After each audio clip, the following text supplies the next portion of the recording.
All right, hello, reviewers, whoever you are.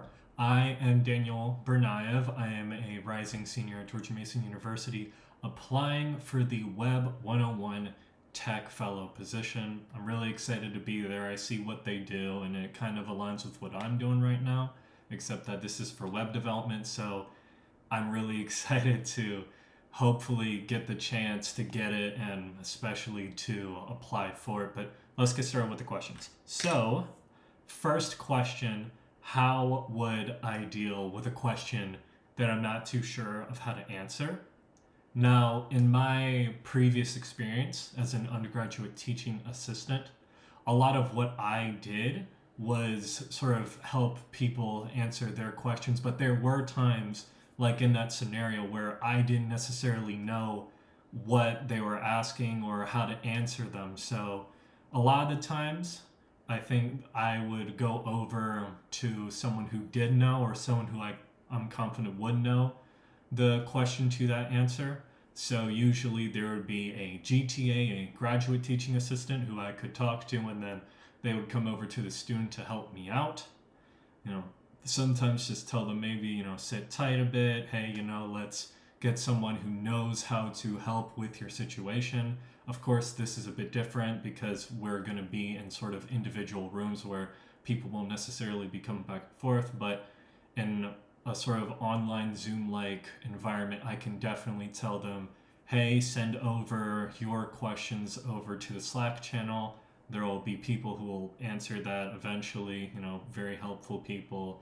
And I can send over a Q&A over to the other people or to any other instructors or tech fellows in Slack and in that sort of Zoom Q&A feature, just to see if anyone else is willing to help out.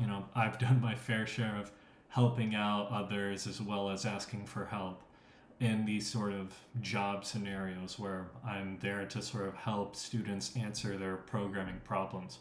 Another thing, though, that I don't want to make sure they're kind of just sitting waiting for help. So I like kind of looking over their projects to make sure, like, hey, this is kind of like, I like what you're doing. I like the code you run out here. Maybe I'll point out some little things that maybe they might want to optimize, or just some sort of things that, hey, like this, back with some relating this back to my previous job, hey, this sort of Java method, you might not want to, I don't know, have the sort of variable or the method named like this. That's sort of not how you traditionally name a set or getter method. Kind of just little things like that, but I feel like when they're in a sort of beginner environment, I feel like it's good to sort of instill those things into them to make sure that they don't get stuck with bad habits later on. All right. For the second question, in the hypothetical where I am dealing with an inactive group, I come into the room, everyone has their screens off, and it doesn't look like they're doing anything.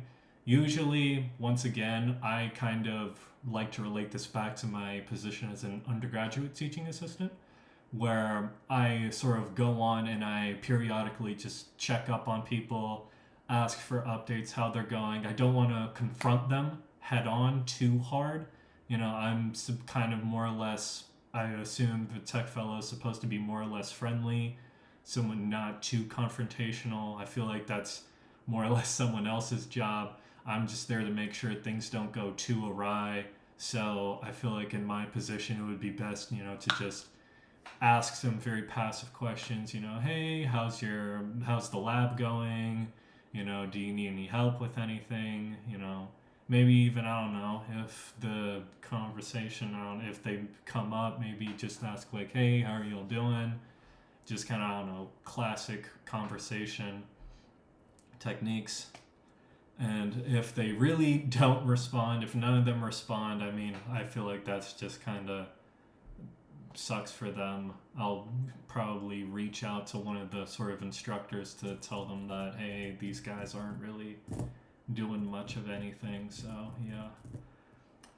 Okay, now on to the third question of how would I explain to a student the difference between justify content and align items, the two sort of CSS rules in CSS for the Flexbox. So one thing I would do, I really liked as an undergraduate teaching assistant again, is I really liked sort of drawing stuff out or giving sort of written examples to sort of help students get a visual explanation of what I was saying, because a lot of code is pretty abstractable. You can pretty much sort of take these sort of things of code and put them into sort of pictured and written ideas that people sort of absorb more of than just saying like, oh, it does this and it does that.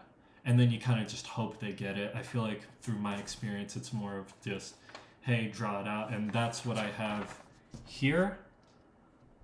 To me, it does not look backwards, so that is good. So I would say, well, the Flexbox, for the most part, whenever there is a Flexbox created, there are two axes. There's the vertical or cross axis and the horizontal or main axis, because pretty much all sort of divs or whatever you're doing, they kind of by default come in rectangles, kind of like this item. I'd say maybe this is like I assume that's a div. Essentially, I would explain there are two things, sort of, well, as explained in this drawing. There is a horizontal or main axis, and there is a vertical or cross axis. And this is important because these two more or less do the same thing to the sort of contents inside this div here, just in different ways. So for the justify content, this sort of aligns the content, sort of like the item in here, along the main axis. So if I wanted to say it starts at the beginning, it would only affect sort of the item to the left and right. So that is sort of my kind of explanation of justify content, and I would counteract this with the explanation of align items with the fact that it sort of does similarly to what justify content does, but vertically in the cross axis. So here, if I was to sort of change how the orientation of the items or item is in this kind of like big overall div, I would say that, okay, hey, align items would affect it vertically, top to bottom.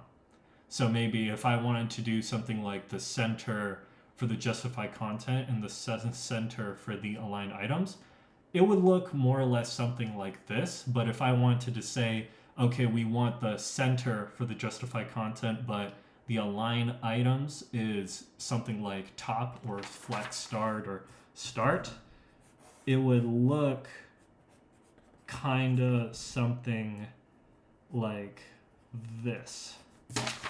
So here at the top. So obviously this isn't to scale, but this is the best representation I can do with something with the QuickTime player. Obviously on Zoom, this would be a lot more seamless. I'd pull out a whiteboard, draw kind of all of this out. Maybe not as thorough, but enough to get the point across, you know, especially if they're not really understanding it. There are also, once again, if I'm really struggling, I can also pull up the materials that they have, sort of the instructor slides. I'm pretty sure that was one thing that was mentioned that we have access to. And I think there are also online resources like the Geeks for Geeks, I think that's the name of the website. They probably have a lot of good explanations that I can sort of lead them to, you know, in case if there's more stuff that I feel like I didn't get across, I'd be like, hey, maybe look at this as well to, you know, get a better idea, more in-depth idea, because I don't want to take up too much of their time, considering that I'm going to be kind of helping them out when they're doing labs. So I want to make sure that they're not spending, or I'm not taking up too much of their time. And yeah, that's all the questions, I think, all three. Hopefully I answered them well enough, and I hope to hear back from you soon, whoever you are.